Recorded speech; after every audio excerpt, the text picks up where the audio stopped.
Good evening, everybody. Christopher LaMercy is my name. I'm the Director of Continuing Legal Education at the Faculty of Law here at the University of New South Wales, and it gives me enormous pleasure to welcome you all here this evening to our talk from Professor Devra Davis, who is a very honoured and special guest, and it gives me great pleasure to welcome Devra here on behalf of the Law School.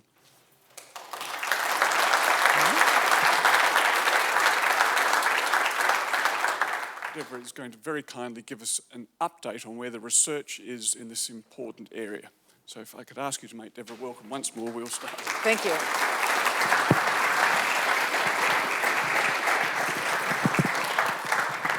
Thank you very much. It's really an honor to be here. And I want to especially thank Karen LeMessier. Karen has been an inspiration to many of you here. She's a new inspiration to me. And without her leadership, I would not be here this evening. So thank you, Karen, for all that you've done.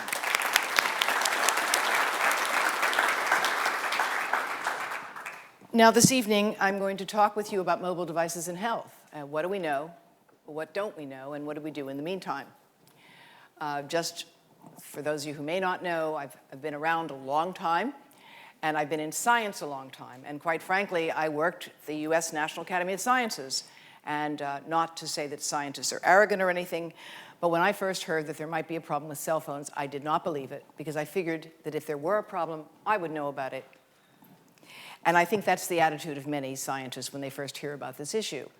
But then my first grandchild was born, and I became very interested in what we really know about the developing brain. I had previously worked for the CDC on the lead advisory committee, and I was keenly aware that the rapidly growing brain of the embryo, the fetus, and the newborn is one of the most phenomenal things we have in the living world. It more than doubles in growth in the first year of life. We go to great lengths to protect the developing brain. It's not at all myelinated. Myelin is a protective fatty sheath that grows around neurons. The young brain is exquisite and vulnerable. With that in mind, when my first grandson was able to find a cell phone and turn it on at age 9 months, at first, like every grandparent, I was very proud of this brilliant little baby. He literally could find a phone and turn it on when it was off and find a game to play.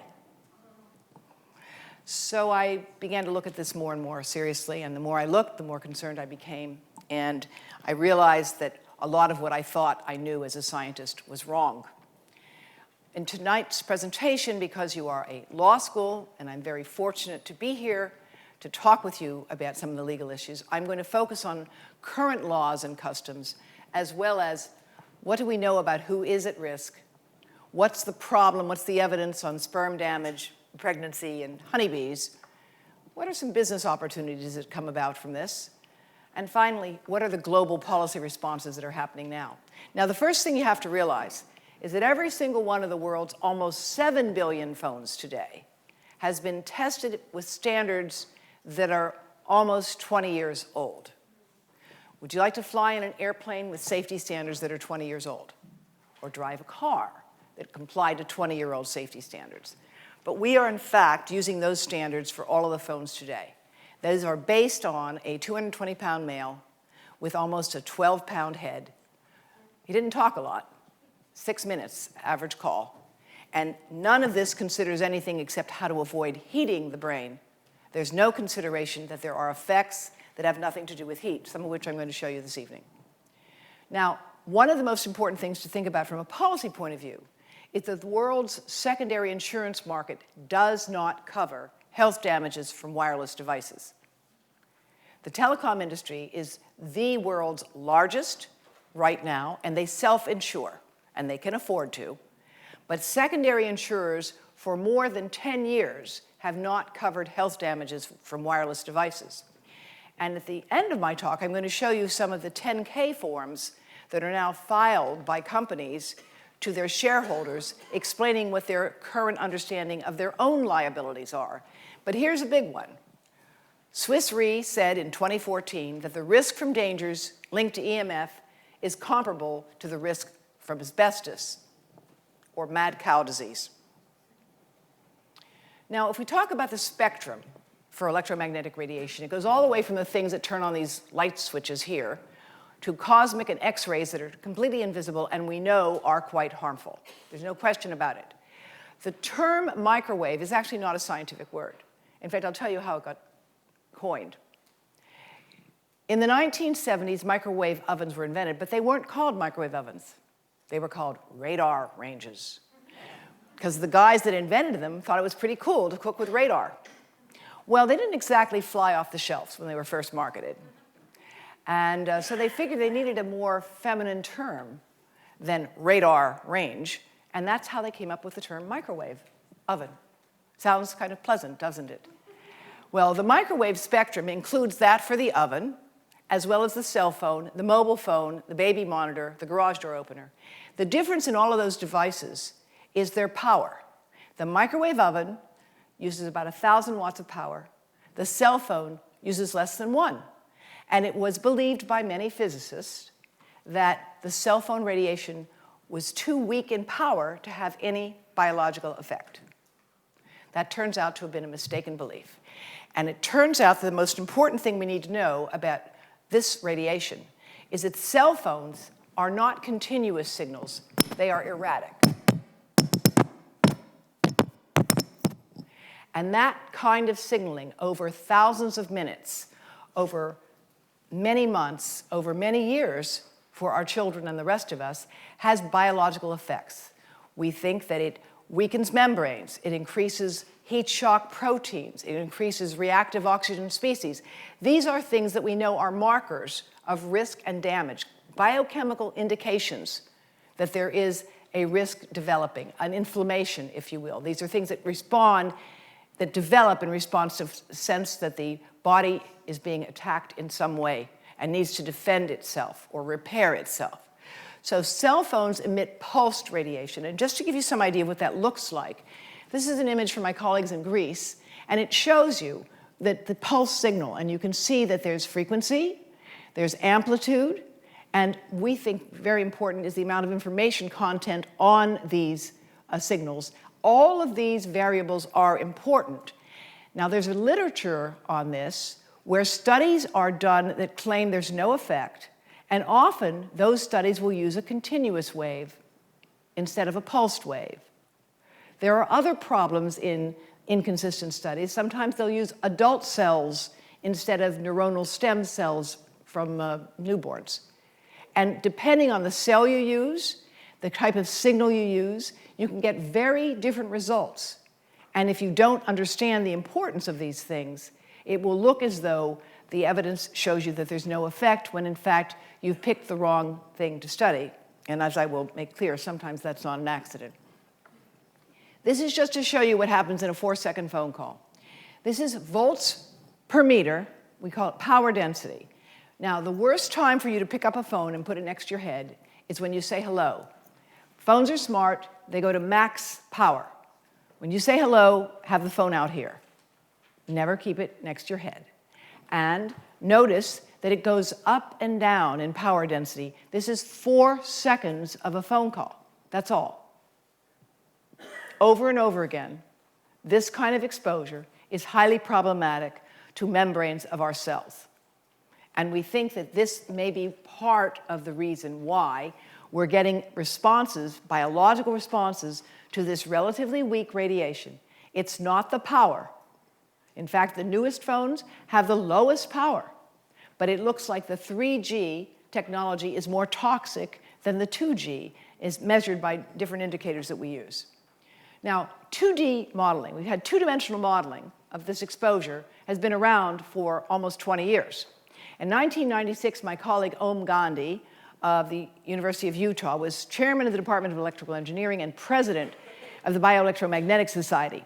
And he published these findings, which is a scalar two-dimensional model showing the relative amount of radiation in the large head and the smallest head. He lost all his funding for research from Motorola when he published it, but he continued to do the work that he was doing. And in 2002, he produced this work showing a more anatomically based modeling of the amount of absorption. And you can see on the right side, the smallest head, of course, absorbs proportionally more radiation than the largest head. This is makes basic sense. But still, it was two-dimensional modeling. My colleagues in Brazil and I are now working on three-dimensional modeling. And we're doing this using software that's been specially designed and is currently used to evaluate medical devices for the FDA and for all the relevant agencies that do that. And you can see here, and I'm sorry I don't have a pointer, so the bottom is the big guy head. We call that guy SAM. That's short for Standard Anthropomorphic Mannequin. SAM is this big guy. And you can see there is absorption into the big guy brain. It's a little difficult to tell here, but there is greater absorption into the 8-year-old. But this is what we need to be dealing with right now. People are giving phones to children as toys. There's an explosive growth in apps. I think it's really worthwhile to note that Steve Jobs did not let his children play with these things. And when I've talked to the Silicon Valley Health Institute in a room with several hundred people and asked, how many of you would give your 5-year-old an iPad? Not one hand went up. And they send their children to the Waldorf schools, which do not use computers in elementary school. So there's really an awareness among some of the IT community that you want to be careful about introducing this technology to the young brain. Let me show you one example, and I think we will go out here to find the YouTube. Is that right? Let's see.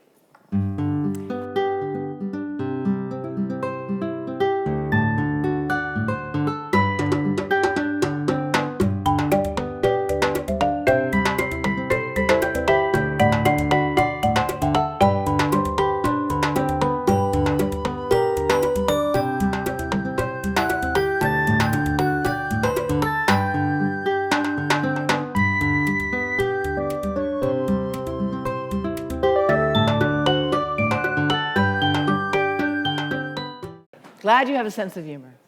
It helps in this field. It goes a long way, because some of the things that happen are not funny at all.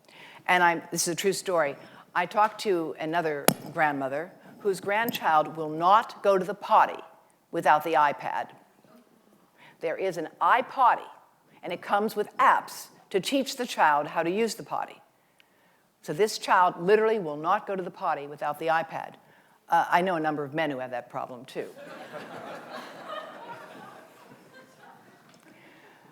But the idea that we're going to put a two-way microwave device right in front of the brain of these young children while they are, in fact, learning about their bodies and needing to relate to the cues of proprioception and around them from people who care about them, the idea that we will try to let technology take over the most intimate parts of our lives, that's something that we really need to have a more serious conversation about.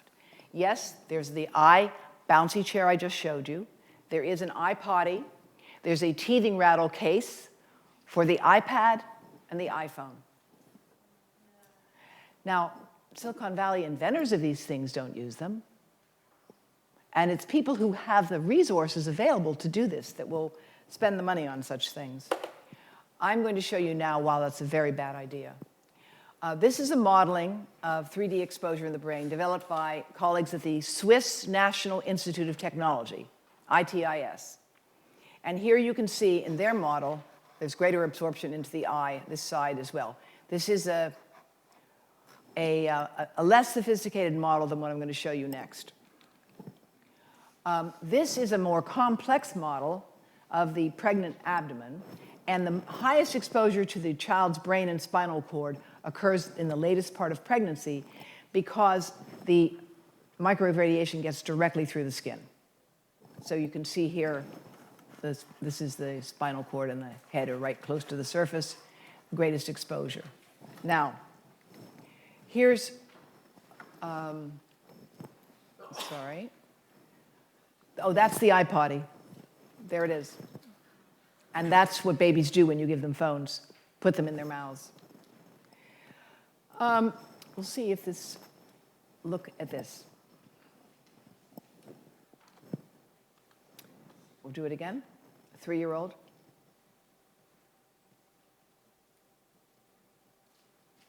This is new modeling that we've just completed, done with the Federal University of Brazil in Porto Alegre and an environmental health trust. Goodness. Say again?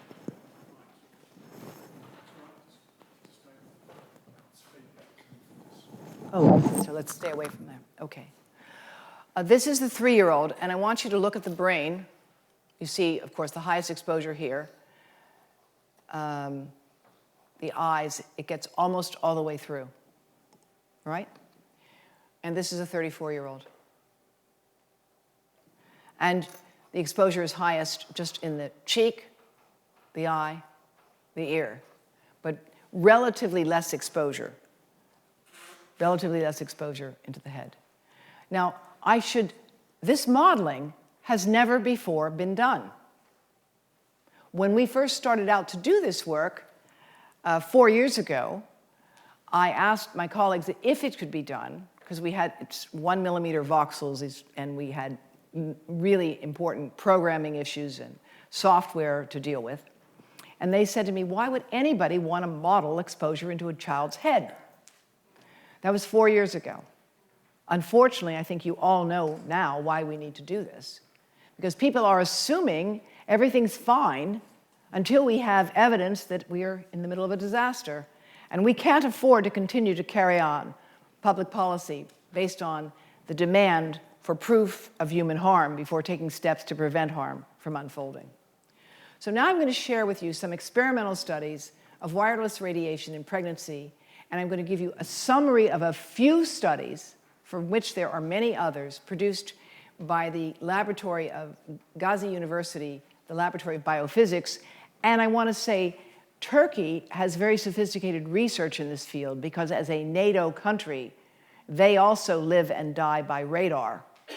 And so that's why they've had a long-standing tradition of doing research in biophysics, unlike many other countries where research in this field has been very limited and with very limited financial support.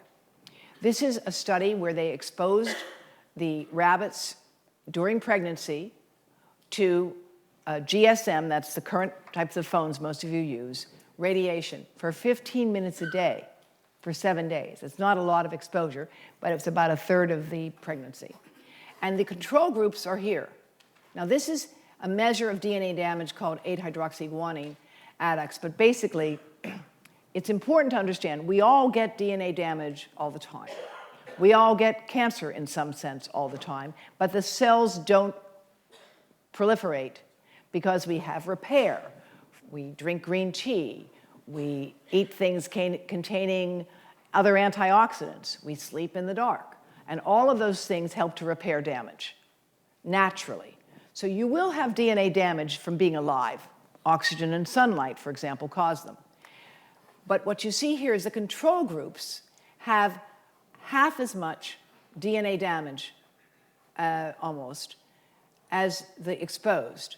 And so you get significantly greater DNA damage with a little bit of exposure during pregnancy. And I'm showing you this one study, and there are many others. This is, again, the measure of liver malonaldehyde. And here you see the control groups, another measure of DNA damage, and significantly more damage here. And I should point out that this is not a zero scale, so it's not that it's really double. This would here, the difference here is more like about 30% between the controls and the exposed in terms of DNA damage.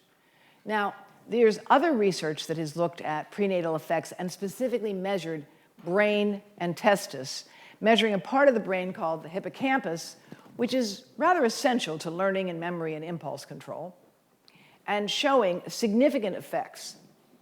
This was published in the journal Brain Research, showing effects on the dentate gyrus of rats after exposure to 900 megahertz for 60 minutes a day throughout gestation, which is 21 days for a rodent. So an hour a day for 21 days for rodents produce significant evidence of damage in their brains. Here you see the exposed, and here you see the controls. And you see fewer cells, and they are more irregular. Since this is not a medical audience, I'm not going to make more comments on this, but the fact of the matter is there's stereological analysis that can show you where the cells should form and how they should form. And what we find from this work is that the cells are missing and they're abnormal in their shape. This is a different study done in Greece where newborns were exposed shortly after birth.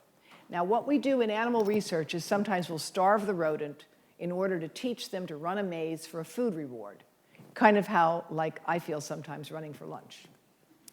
You know you really will do almost anything to get something to eat when you're hungry, and rats will learn how to find their way out of a maze if they're starving. What this study did is they took these rats that had already learned to run the maze, and then they exposed them to RF. And they found that the ones that were exposed took 3 times as long to find their way to food. And they made twice as many errors. More errors and longer to get to food. Now, it's interesting about this. A study was just published today on memory in adolescence from the Swiss research group. I didn't have time to put it in this lecture. And they followed a group of adolescents prospectively, which is rather important, and looked at their cell phone use reported and found significant effects on their memory of the kids who were the heaviest cell phone users over time. And this is, of course, a very important finding. It's consistent with the animal research. And lest you think this is only animals and it can't be relevant to us, I want you to think about something. Every drug you've ever taken has been tested in an animal. That's what we do. We test drugs in animals. We see how they respond, and then we go on to test them in people. So if you can use animals to test drugs, you ought to be able to use animals to test the way they respond to environmental factors. And yet we often hear when we have these kinds of results, well, that's rats and rodents, doesn't really apply to us. But in fact, we differ from rodents in our genome by maybe 1%. That's what we now know. Now, I'm going to show you some experimental studies on mobile phone exposed human sperm. And again, these studies have often just taken an aliquot, samples of sperm from healthy men, and one test tube gets exposed to cell phone radiation and one does not. Now, normally sperm are going to die. They're not meant to live in a test tube. But look at these results. This is from Sir John Aitken, a Newcastle laureate professor. And what he has shown here, this is the count of sperm. How vital are they? How well can they swim? How mobile are they? We measure, there are detailed scales for measuring these characteristics of sperm. Now, to make one healthy baby, you need ideally 500 million sperm. Sperm count is falling all over the world today, long before mobile phones were used. There are many different causes of this decline. One may well be some pesticides and chemicals, endocrine disruptors, xenoestrogens, other things. But one of the factors contributing to the current reduction in sperm count certainly could be mobile phone radiation. And the reason we can say that is that this work shows that there's 3 times more DNA damage, seen here in the bottom.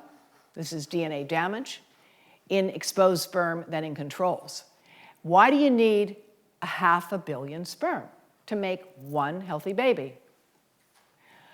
Because sperm don't know how to ask for directions. Actually, they do have a tough job. They've got to swim the equivalent of from Los Angeles to Hawaii. Really, it's a hard job. And you need the healthiest to survive, to succeed. And that's quite a challenge. So we need to understand what's going on here. And this study that I've showed you here has been replicated a number of times in other labs, in China, in Saudi Arabia, in Turkey. The Cleveland Clinic has also shown similar results. And these are with human sperm. So the idea that you only have one-off study on this issue, and we can therefore, the rest should be dismissed, of course, makes no sense. This is a literature that really needs to be taken into account. When I spoke to the Canadian Parliament Standing Committee on Health a few months ago, they looked at this new evidence as well as others and have concluded that there really needs to be a national public education program to give people the right to know about what we now understand about these risks. And I'll return to that by the end of my talk. This is the Cleveland Clinic data from Ashok Agarwal, who has published more than 400 articles. And what he found, very interesting observation in 2008, was that the men who carried their devices and wore them the most, 4 hours a day or more, had the lowest sperm count. Here you see, sorry, the scale. This is the lower sperm count. Those who reported relatively no use had the highest sperm count. And these were men who came to the Cleveland Clinic for fertility problems. And he started to notice that the ones with the biggest fertility problems sometimes were like I used to be. They wore their phones like guns, gunslingers. And they had direct contact with their body with these devices. Now, Yale University has contributed to some other important animal studies, also consistent with the work that's been previously produced in Turkey and recently replicated. They looked at prenatally exposed mice in terms of behavior. Now, for behavior of rodents, we have standard scales. We measure anxiety, we measure fear, we measure levels of activity, we measure appropriate mating behavior. And these are standard ways to measure animals. Anybody here an animal researcher? Right? So, all right. Well, I will explain that this particular study, which was published in a Nature publication, Scientific Reports, actually looked at a GSM phone mounted at the water bottle of the cage. So that's not a lot of exposure, because distance was kept. And Dr. Taylor, who was the lead author on this, told me that it was weird because the animals, although the lab techs were not supposed to know which cages had exposure and which cages had a sham phone, the animals clearly liked to hang out around the phones that were on. They were attracted to it. Now we know that they actually bind with the opioid receptors, right? Heroin binds with the opioid receptors. Other things that may be good for us do as well. The pleasure center of the brain can be triggered by this. What he found was that if you looked at pregnant mice and controls throughout gestation, which is 21 days, significant effects on memory, hyperactivity, and anxiety. These mice had poorer memory, they had more activity, and they had more anxiety, but they had no fear, right? Other studies have shown for humans exposed to cell phone radiation that they have faster reaction time and they make more mistakes. So you're quicker and you make more errors. Think about that the next time you're driving. You can go faster, but you might be making more mistakes if you've had this kind of exposure. Now, we don't want to make too much of the animal studies, but again, I want to tell you, this is not the only study with these findings. There are similar studies showing effects, and as a consequence of that, Professor Taylor, who is the chairman of obstetrics and gynecology at Yale University Medical School, has issued a general recommendation to every pregnant woman that walks into that Yale New Haven Medical Center to avoid exposing the pregnant abdomen to mobile phone radiation. Martha Herbert of Harvard Medical School has looked at the literature on autistic spectrum and has concluded that the current evidence is sufficient to warrant new public exposure standards benchmarked to non-thermal exposure levels. And she's written this in a letter to the FCC, and she's published an article, a review article in the peer-reviewed journal to this effect. So you've got some very eminent people now who have concluded that we have reasons for concern based on learning and impact on the developing brain. Now, it's also important to realize that 4 years ago, the World Health Organization brought together some of the foremost experts in the world, and they concluded that at that time, evidence indicated that mobile phone radiation was a possible human carcinogen.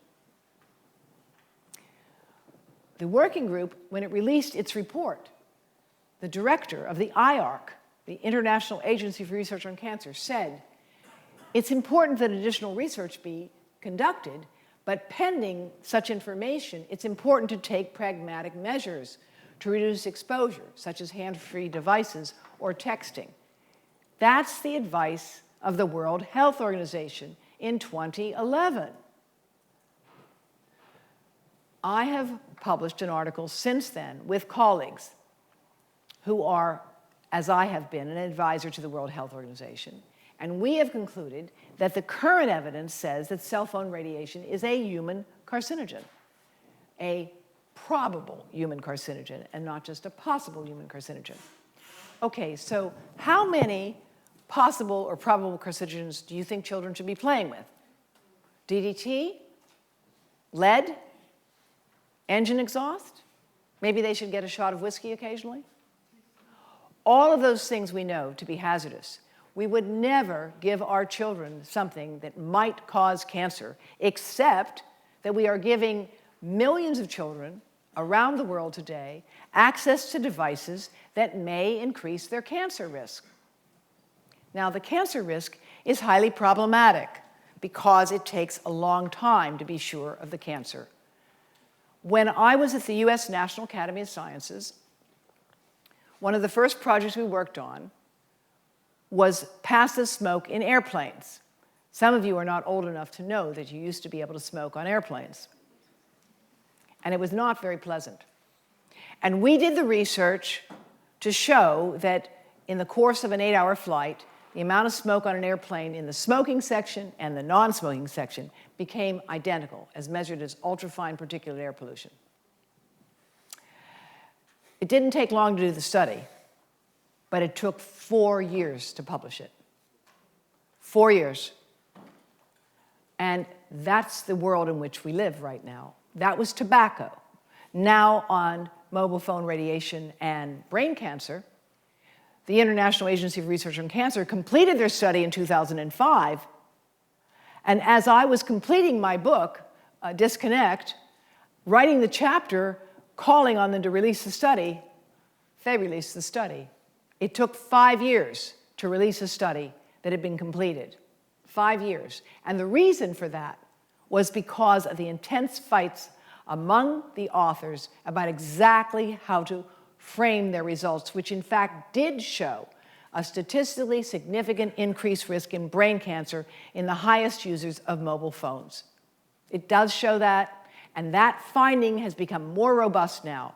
French national studies, work from Hardel, all confirming wherever you have someone with long-term use of mobile phone radiation, 10 years or more, you've got between a 50% to 8-fold increased risk of malignant brain cancer, glioma.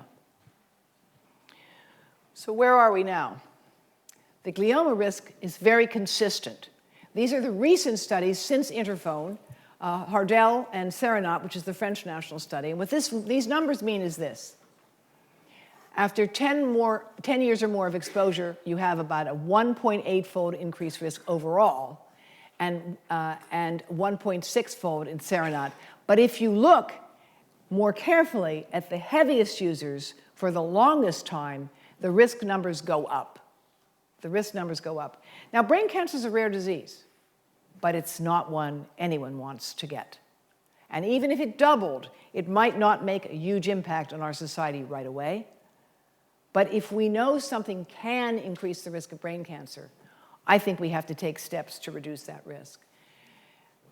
I'm often asked, why don't we have an increased risk of brain cancer today? After all, everybody's using a mobile phone. Well, hang on a second. Brain cancer takes a long time to develop. How do we know that? When the bombs fell at the end of World War II, the survivors were followed, and there's still some of them alive now, to see what kinds of cancers they developed. there was no increase in brain cancer in those survivors until 40 years had passed. 40 years. That's the latency for brain cancer in a general population. Your use of cell phones today is radically different than it was 3 years ago. You get free call time, unlimited calls. You didn't have unlimited calls 5 years ago. So your use of phones is radically changed, and you're looking for an effect of brain cancer? That's the wrong question to ask in the general population. It's not going to show up in the general population for many years.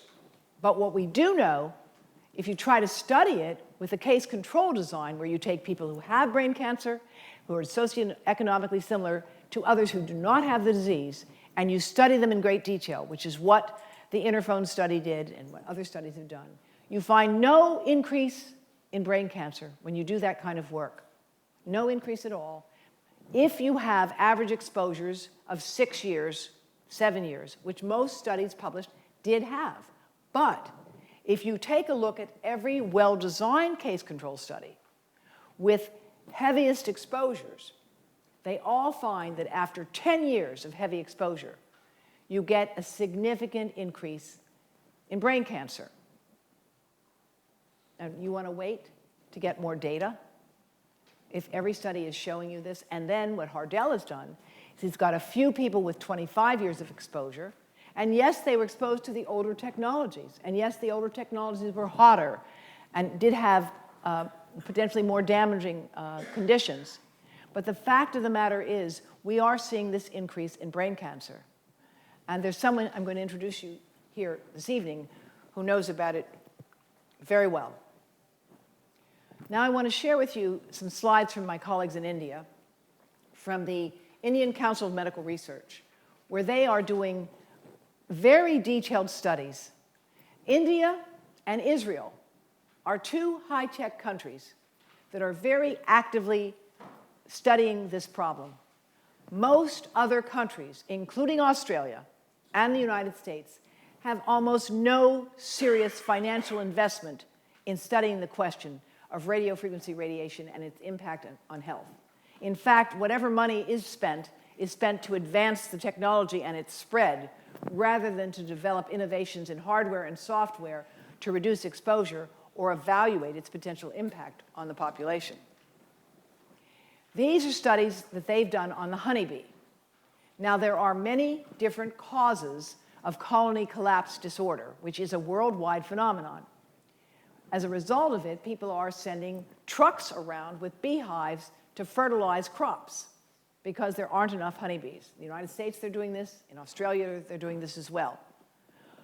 Among the factors that could account for the decline in honeybees, of course, are nicotinoid pesticides and other pesticides that have been identified as factors. But one of the factors could be mobile phone radiation. And we know that because studies have clarified dance patterns of bees.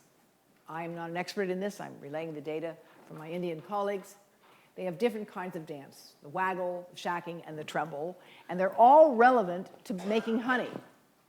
This one study took control hives and test hives, and after 10 days of exposure, all the workers returned to the control hives, and very few workers returned to the test hives, and the queen, who can't move because she's so big, was there with a few eggs, but the hives were no longer making honey. After 10 days and 10 minutes of cell phone radiation, worker bees did not return to test colonies. It's not just one study. I want to make this clear. There are other studies indicating this problem.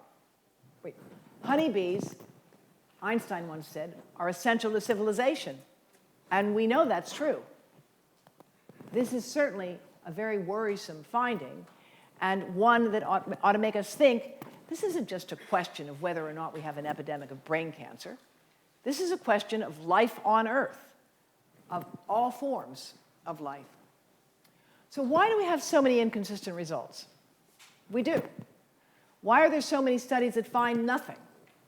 Well, first of all, as Seinfeld would say, It is complicated.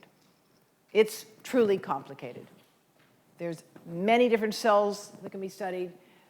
You can take adult lymphocytes and neural stem cells, and they're not comparable, and you can do the same kinds of exposure and get very different results. You can get different exposures. You can have continuous waves versus pulsed exposures, and there are differences with frequencies. But frankly, we have to acknowledge that most of the research that's been done in this field has been sponsored by industry. And while I know good and honest people who work in industry, it's also the case that many people have shaded their results to suit those who have supported it. Or he who pays the piper calls the tune. Or where you stand on an issue depends on where you sit and who bought your chair. And that's especially the case when it comes to this kind of research.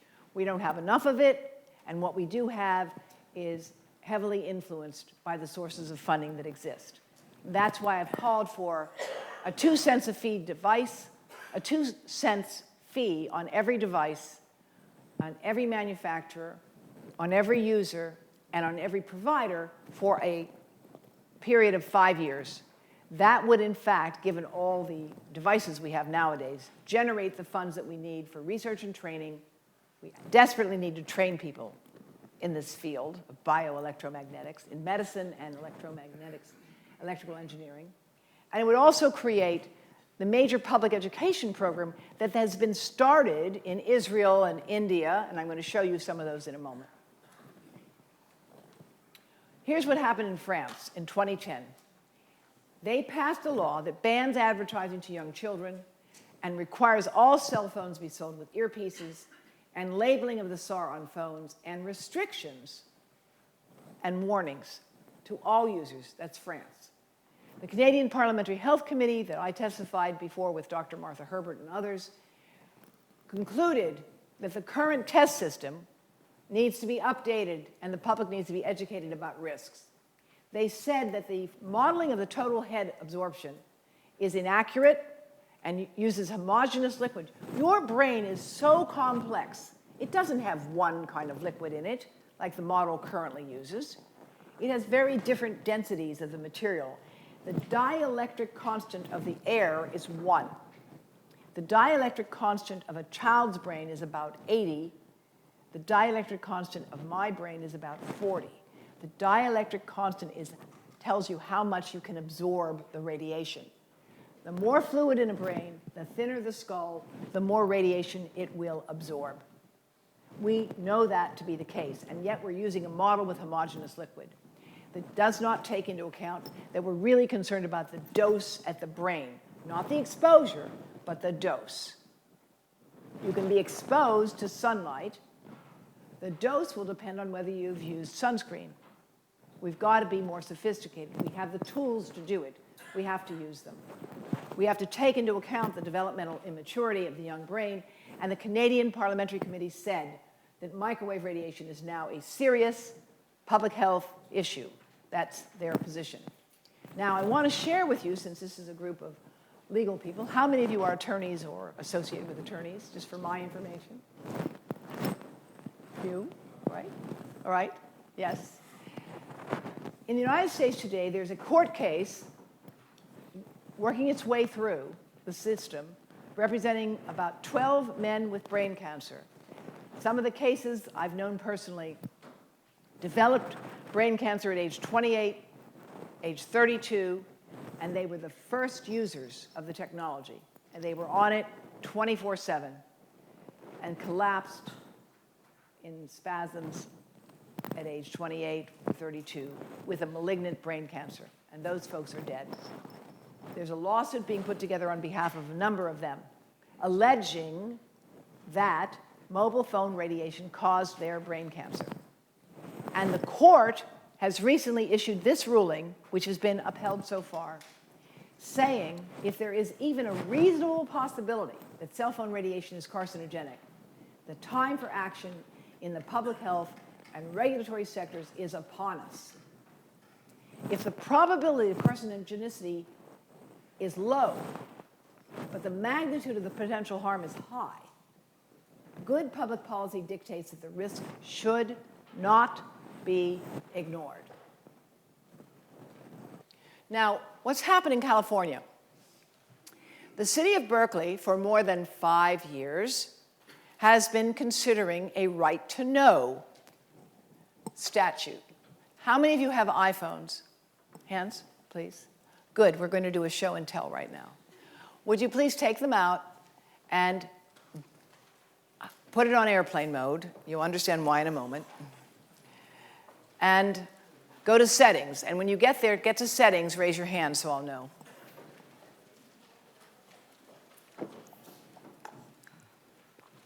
And share with others so that people can look on, please. Okay. Now, from settings, you go to general. Right? It's about 7 down on the front screen. All right, raise your hand when you got there. General? Okay, good. And from general, you go to the top to about. Now, from there, you go all the way down to something you don't even know is there called legal. And then when you click on legal, click on RF exposure. And there it is. There it is. It tells you to reduce exposure to RF radiation, use the hands-free device or the headset provided with this, right? It's there. You should know about it. You've been warned. So in response to these hidden warnings, the city of Berkeley passed the Cell Phone Right to Know Ordinance unanimously. And that law requires cell phone retailers to provide you with a fact sheet so that before you buy the phone, you find out that you can't put it in your pocket. You cannot keep a phone in your pocket without exceeding the as-tested exposure guidelines. That's the fact. Operating cell phones will exceed the as-tested exposure guidelines unless they're on airplane mode, in which case they're neither sending nor receiving microwave radiation. Now, how many of you who are new to this issue knew that this was here before? Oh, this is an informed audience, okay? So the city of Berkeley passed this law, and then industry sued. They sued. They said, you're violating our First Amendment rights. You can't force us to tell you what's buried in the phone because that's a violation of our free speech. You're compelling us to tell you something that we don't want to tell you. They sued, and the person they had representing them was the former Solicitor General of the United States, because they can afford to hire those kind of people. The person we had defending the right to know was Harvard professor Lawrence Lessig and Yale Law School Dean Robert Post. They went to defend the city, and guess what? The right to know so far has survived. It has survived. I believe that on Australia, you have similar rights. And I hope that you'll be able to make some headway now on that issue. But this is the message that Telstra is now sending people. A service message comes about every couple weeks. Whoops. The advice that was in there isn't showing up. But when you go to it, it tells you what the tips are to save energy. There it is. You click on that link, and I'll show you those in a minute. Now, I think it's great that Telstra is doing this. It's wonderful.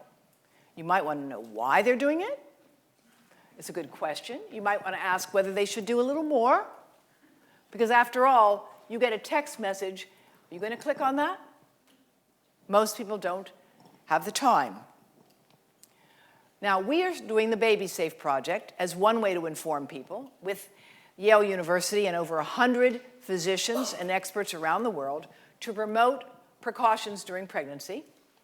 But I want to show you what the companies are doing. Vodafone, I think it's a company you're familiar with.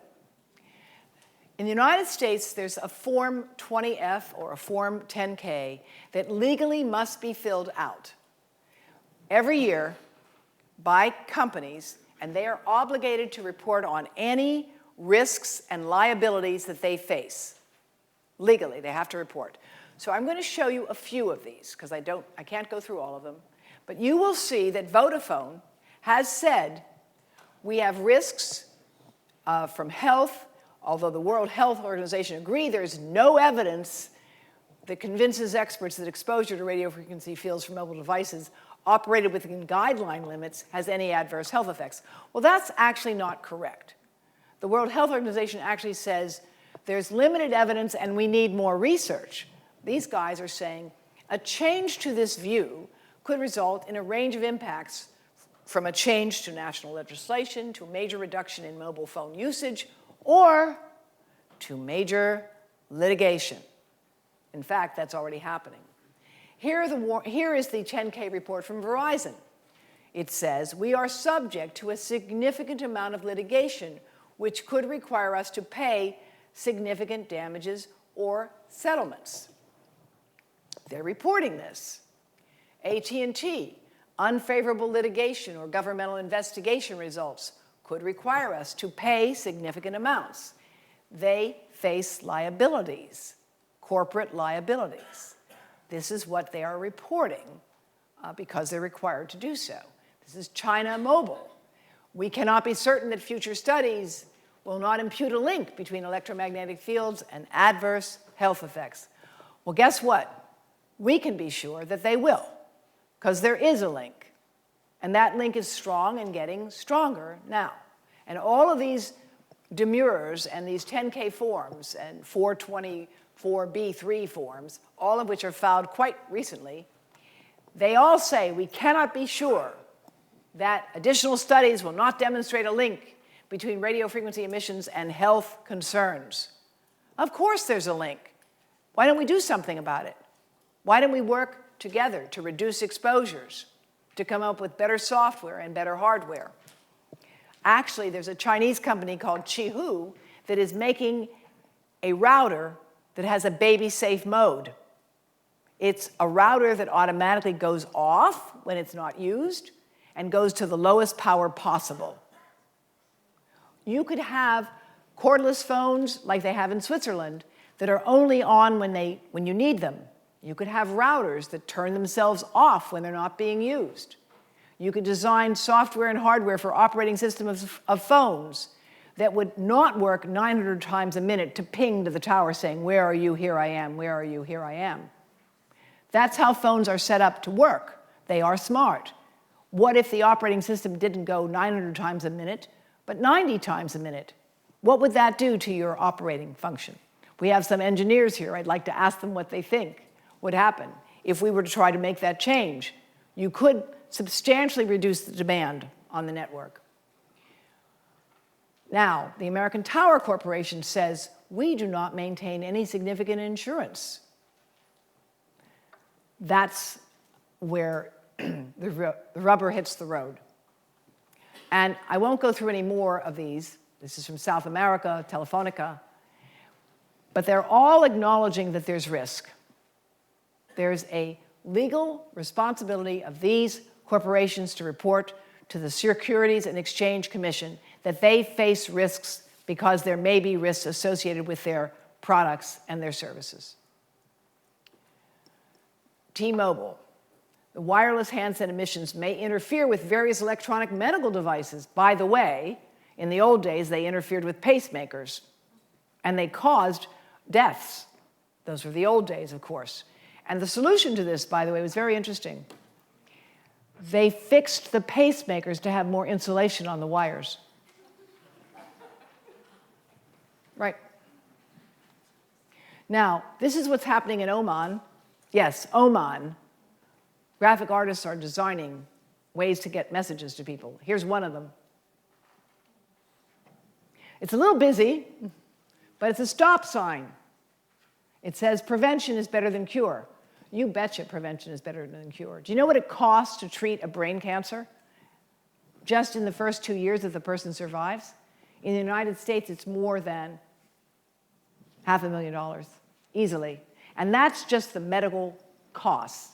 That does not deal with the terrible human burden of this disease on the patient, on their family, and on the rest of us who have to deal with the consequences. which are far more than economic for anybody dealing with that kind of disease. So here's what Canada has done.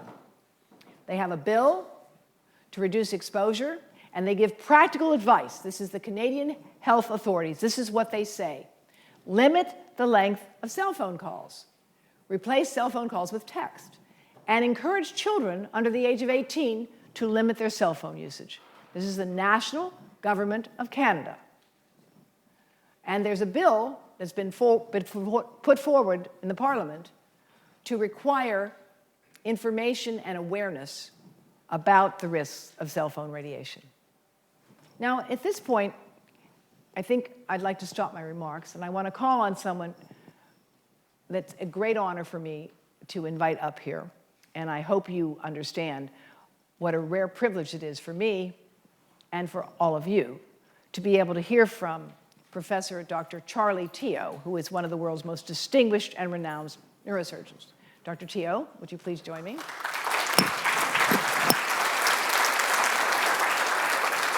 Yeah. Thank you. Thank you, Charlie.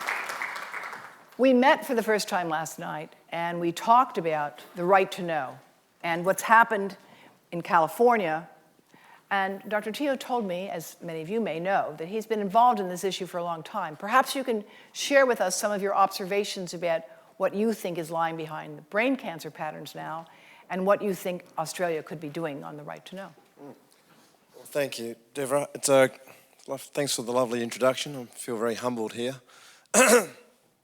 Well, you know, there's a lot that I don't know, and obviously I didn't know many of the things that you taught us tonight, but there's a lot that I do know. And being a specialist in brain cancer, I can tell you that brain cancer is a terrible cancer, like you alluded to. It's the #1 cancer killer in children. It kills more children than any other disease, and it kills more young adults than any other cancer.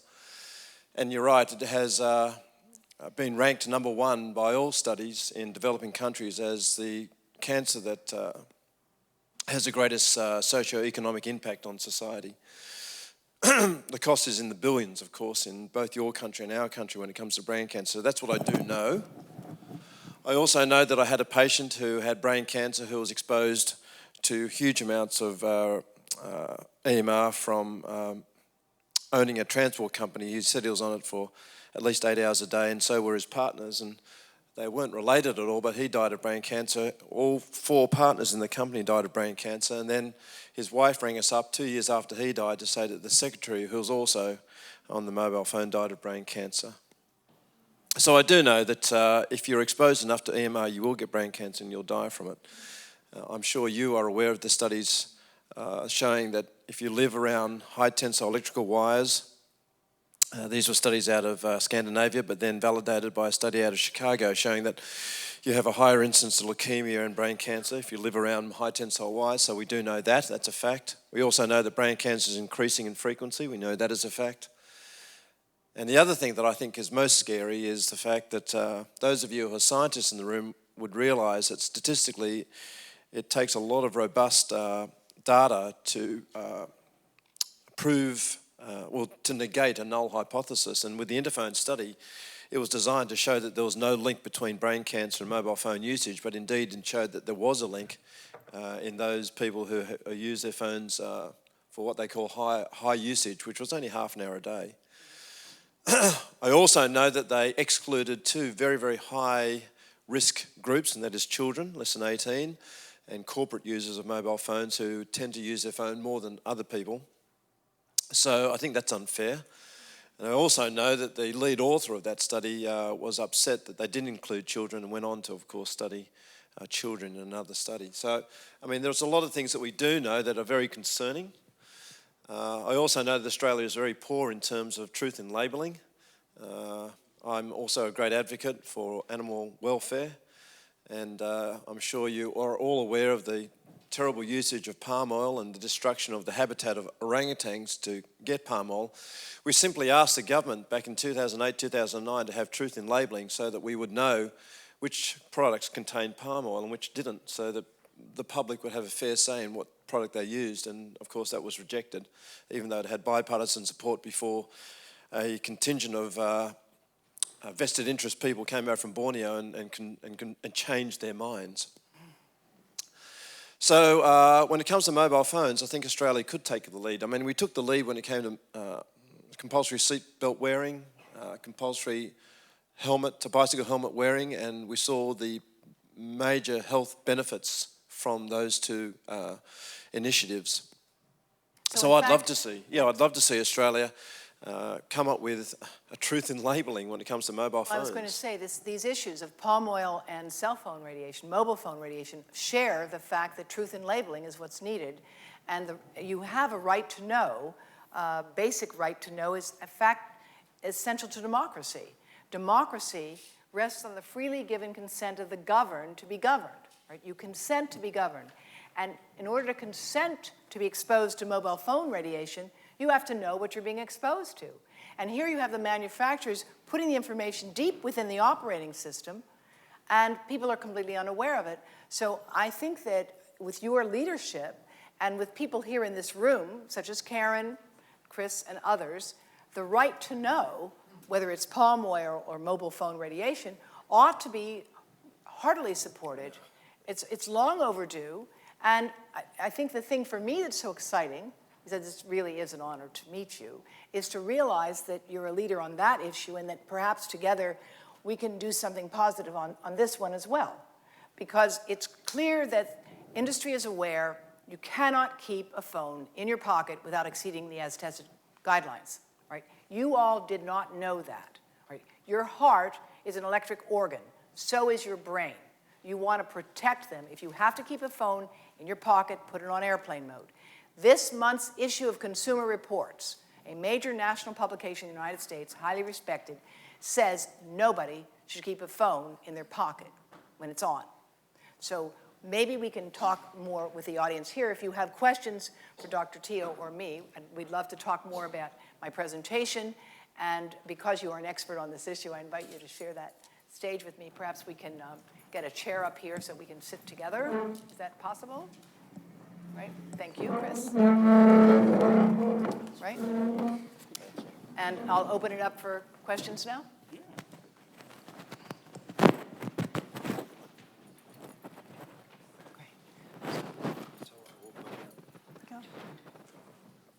He's going to do it. I have two questions. The first is that I notice we have video cameras here, and could you give some information about where we might get access to the video recording of this talk later on? My second question relates to something you haven't had time to talk about, I'm sure, but that is where can we find more information about the mechanisms that might be affecting the cells? One of my sons who's a research scientist says statistics is what you do when you've got no idea how something works. I think that's true to some extent, and maybe you can't have such an idea, but can we get access? Could you just give us a reference to sources where the actual mechanisms of what's going on might be added to the marvellous amount of information you've given us? So first of all, where can we get access to this video recording, and can we get further information about some other aspects of the problem? Chris, do you know the answer about the video? The television's Catalyst program. We're doing a documentary on the health effects of Wi-Fi. This documentary is probably going to go to air sometime next year, March or February next year. But I think there's another camera from the university. So the podcast, they will be on the website.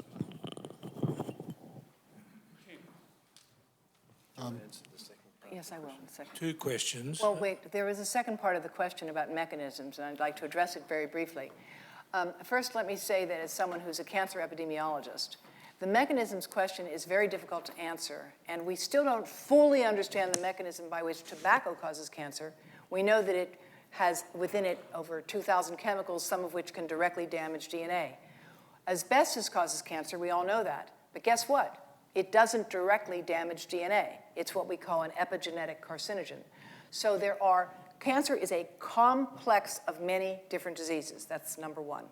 And we don't fully understand the mechanism for many things that we accept are associated with poor health, tobacco and asbestos being two examples. So often, the question of mechanism is thrown up as a red herring. You don't have any mechanism, forget it, there's no problem.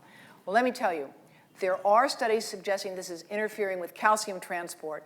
It affects drugs that are designed to enhance calcium transport. So that's one very essential mechanism to every cell in the body. There is suggestion that it increases heat shock proteins, reactive oxygen species, and I don't want to bore this non-technical audience with a bunch of things. You can find some of that information on our website, ehtrust.org, and on there's a website managed by the German government called emfportal.de. And it has a complete list. It's one of the most complete sources that I know of. The reality is, this is the kind of research that should be supported by major national and international efforts. And the Chinese have a proverb, a way of looking is a way of not looking.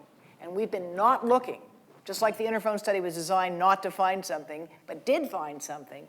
We've been not looking at this issue for a long time, and I believe we've really reached a tipping point now because of people like you who are here this evening who are going to see that the policies change on the right to know about palm oil, about mobile phone radiation, and move forward the much-needed research that we do need in this field. There's Yes. one also really interesting phenomenon that I think you'll find quite fascinating. That is that there's a lot of speculation about what causes brain cancer, but there's only one real carcinogen that's well accepted, and that's ionizing radiation. And yet we treat brain cancer with ionizing radiation. Mm-hmm. And so it's a uncomfortable paradox. And now we're actually treating some brain conditions with EMR, non-ionizing radiation. So it just seems almost like it's the theory is being duplicated, and that is that EMR can cause brain cancer and can also treat brain cancer, similar to ionizing radiation. And I think that's a very interesting phenomenon. Let me add something to that, because the NovoCure device, and there are other things out there, one of the things that may be happening is affects post-mitotic spindle formation, which is what's involved in malignant cells reproducing. But there are other technologies recently in the pipeline and approved that use RF radiation to weaken membranes so you can enhance the delivery of chemotherapy.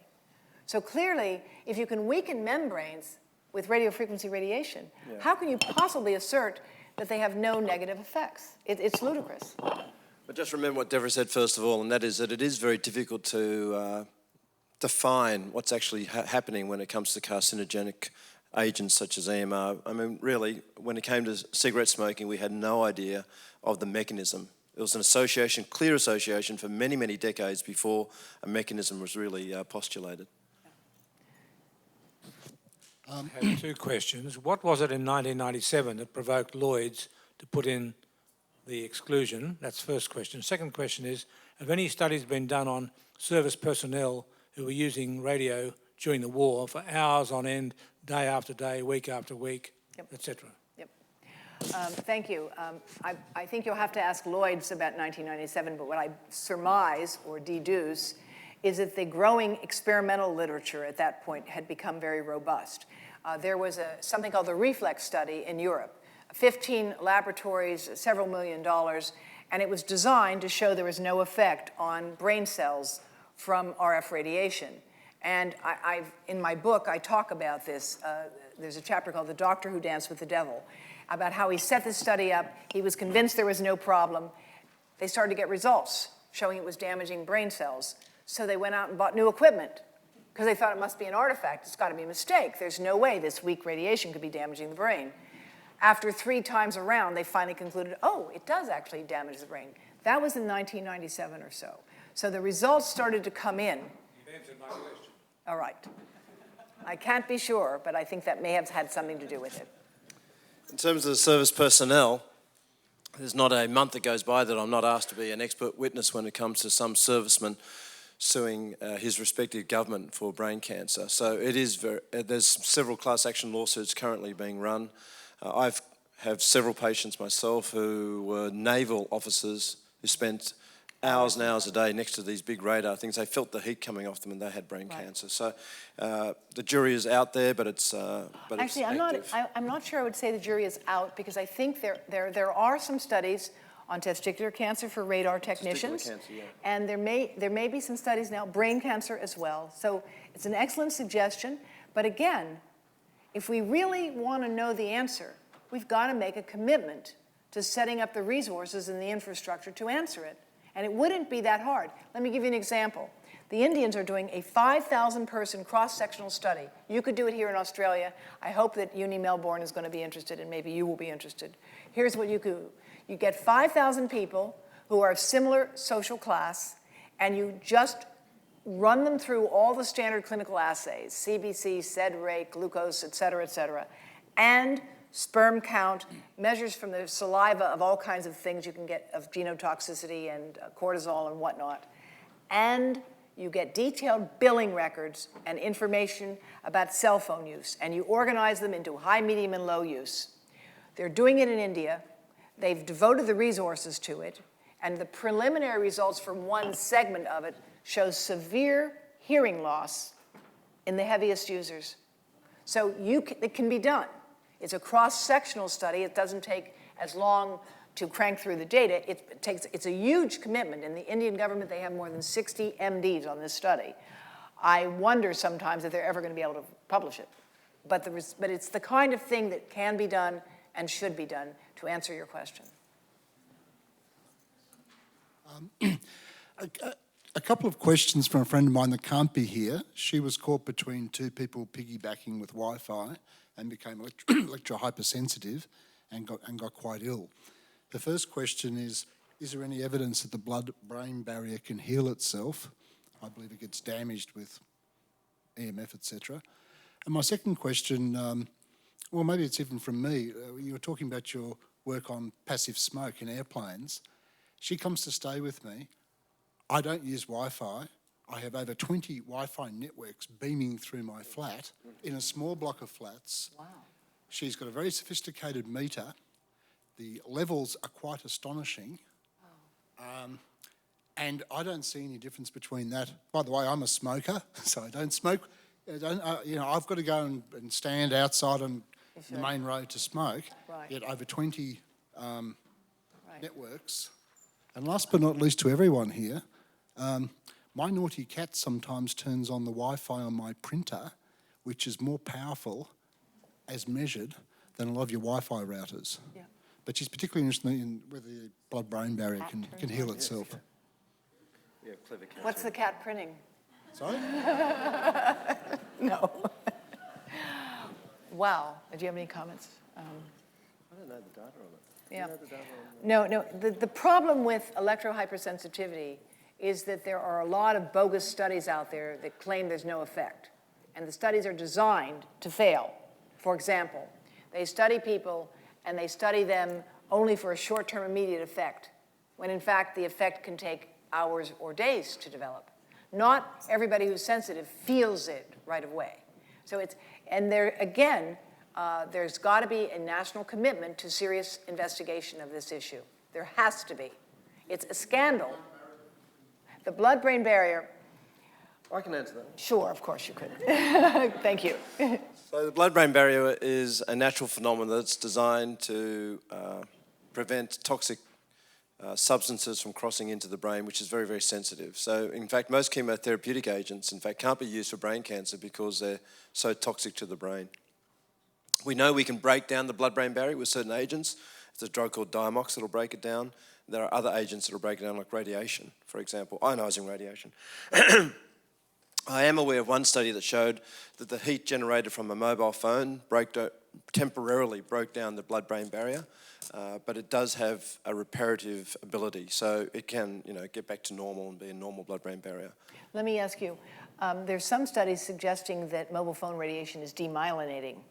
And of course, there are a number of diseases characterized by this. Have you any thoughts about that? Have you any of the observations? No, I saw that was in upstate New York, was it? Yeah. Yeah.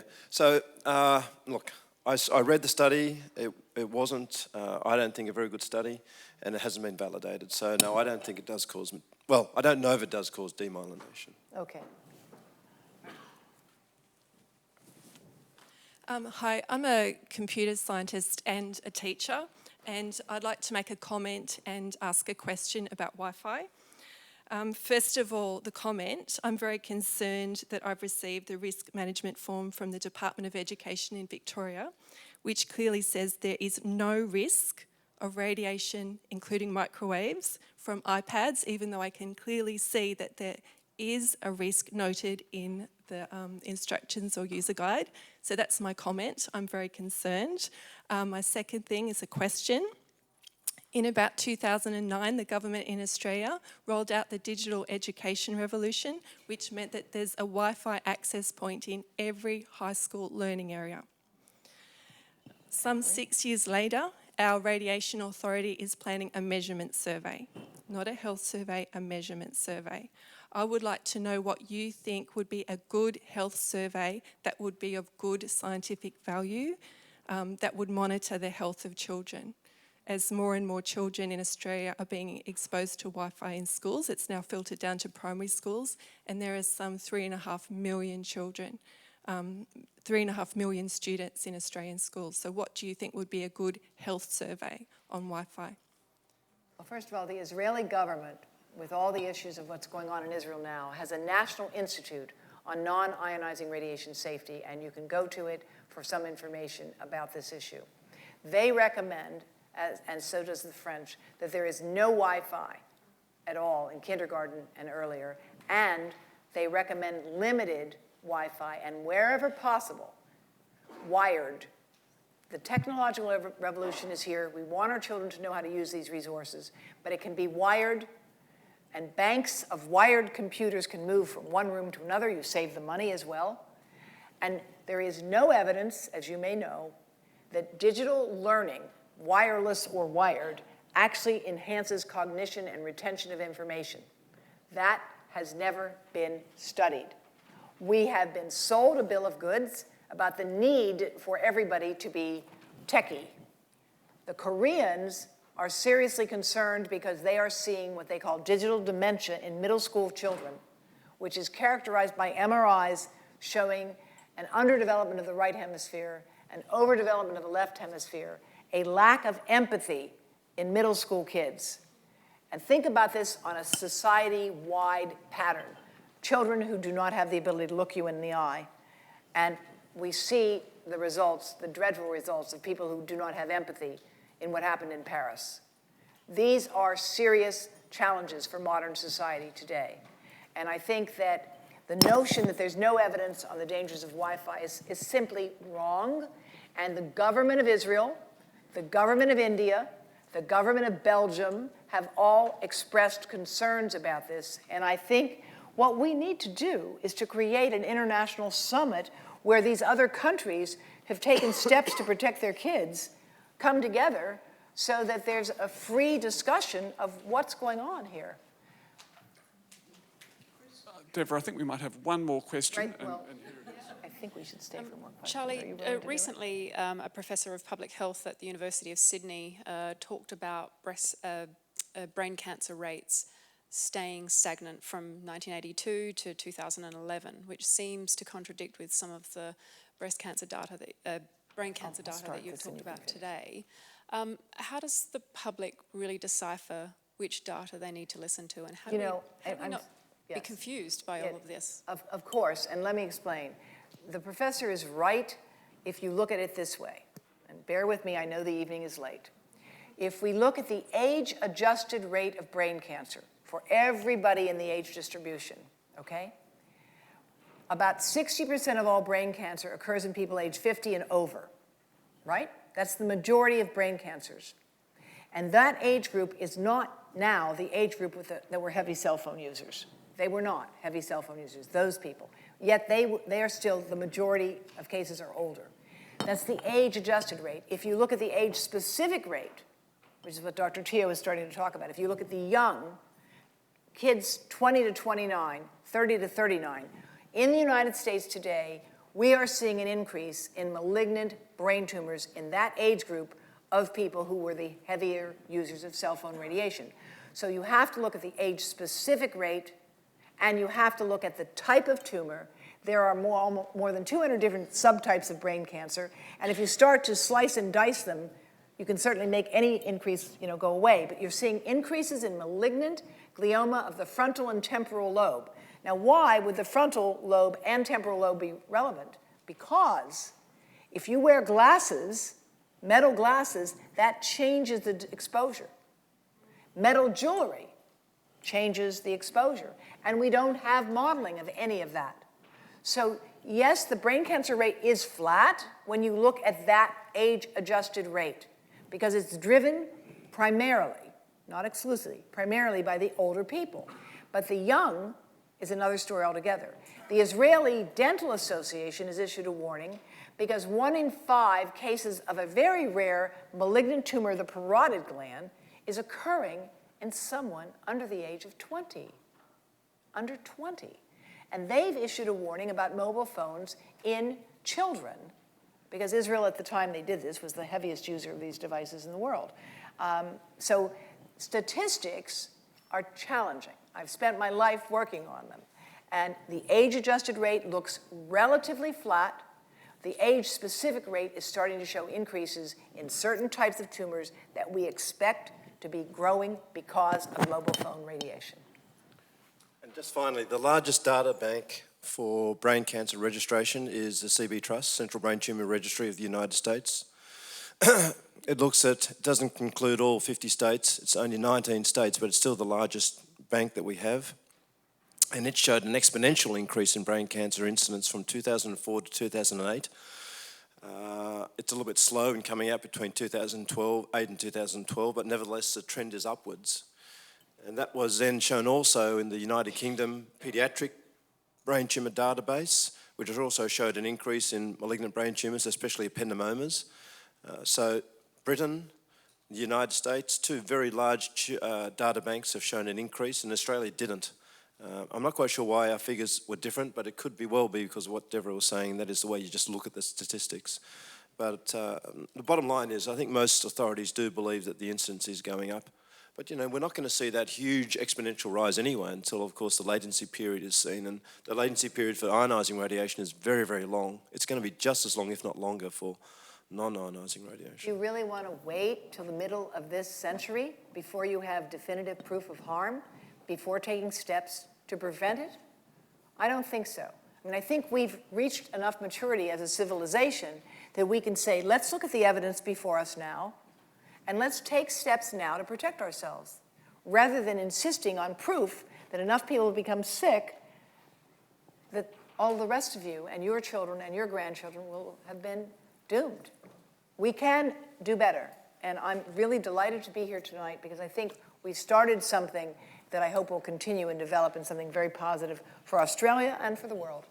Devra, as I move a vote of thanks on behalf of everybody here, I just wanted to point out that Devra is actually here on a holiday, would you believe it? And